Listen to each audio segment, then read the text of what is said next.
नमस्कार दोस्तों। गोवर्धन पूजा की कथा को सुनने से घर में कभी अन्न की कमी नहीं होती है। गोवर्धन पूजा का त्यौहार दीपावली के बाद मनाया जाता है। इस दिन महिलाएं अपने घर में गोबर का पर्वत बनाकर उसकी पूजा करती हैं। इस दिन घरों में अन्नकूट की सब्जी बनाई जाती है और उसका भोग लगाया जाता है। गोवर्धन पूजा में कथा को पढ़ने तथा सुनने का विशेष महत्व होता है। इस कथा को पढ़ने से या किसी को भी सुनाने से कभी अन्न की कमी नहीं होती है। कार्तिक शुक्ल प्रतिपदा को गोवर्धन नाम का त्यौहार मनाया जाता है। गोबर के भगवान बनाकर उनकी पूजा करते हैं और संध्या समय अन्न आदि का भोग लगाकर दीपदान करते हुए गोबर के भगवान की परिक्रमा करते हैं।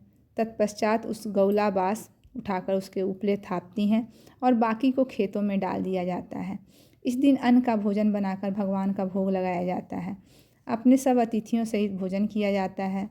उत्तर भारत में इसे अन्नकूट पर्व के नाम से भी जाना जाता है। प्राचीन काल में दीपावली के दूसरे दिन भारत में विशेषकर ब्रजमंडल में इंद्र की पूजा हुआ करती थी। श्री कृष्ण जी ने कहा कि कार्तिक में इंद्र की पूजा का कोई लाभ नहीं, इसलिए हमें गौ के वंश की उन्नति के लिए पर्वत वृक्षों की पूजा करते हुए न केवल उनकी रक्षा करने की प्रतिज्ञा करनी चाहिए, अपितु पर्वतों और भूमि पर घास पौधे आदि लगाकर हमें वन महोत्सव भी मनाना चाहिए। इसके सिवा हमें सदैव गोबर को ईश्वर के रूप में पूजा करते हुए उसे कदापि नहीं जलाना चाहिए। ऐसे भी गोबर के गणेश जी हम लोग मनाते हैं हर एक मौके पे।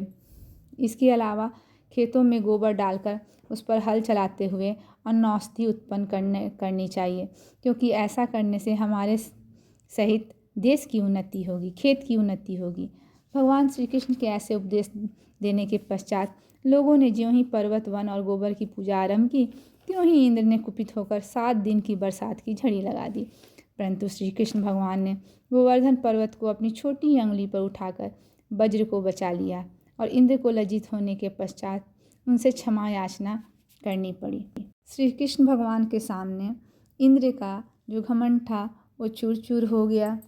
इंद्र ने क्रोध में आकर प्रलयदायक मूसलाधार बारिश शुरू कर दी थी, जिससे चारों ओर त्राही त्राही होने लगी थी। सभी अपने परिवार और पशुओं को बचाने के लिए इधर उधर भागने लगे।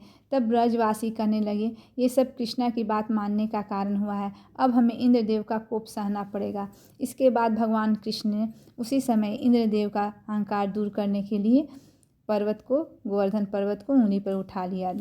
ब्रजवासी ने गोवर्धन पर्वत के नीचे शरण ली। इसके बाद इंद्रदेव को अपनी भूल का एहसास हुआ था। उन्होंने श्री कृष्ण ने क्षमा याचना की। इसके बाद से ही गोवर्धन पर्वत के पूजन की परंपरा शुरू हो गई है। गोवर्धन पूजा के दिन गिरिराज यानी गोवर्धन पर्वत और भगवान श्री कृष्ण की पूजा की जाती है। बोलिए श्री कृष्ण भगवान की जय।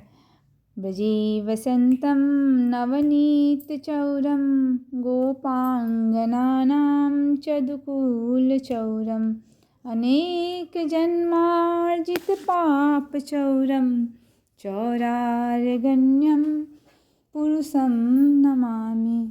चौरार्यगण्यं पुरुषं नमामि। श्रीकृष्ण गोविन्द हरे मुरारी, हे नाथ नारायण वासुदेव। जीवे पिबश्वामृतमेतदेव, गोविन्द दामोदर माधवेति। गोविन्द दामोदर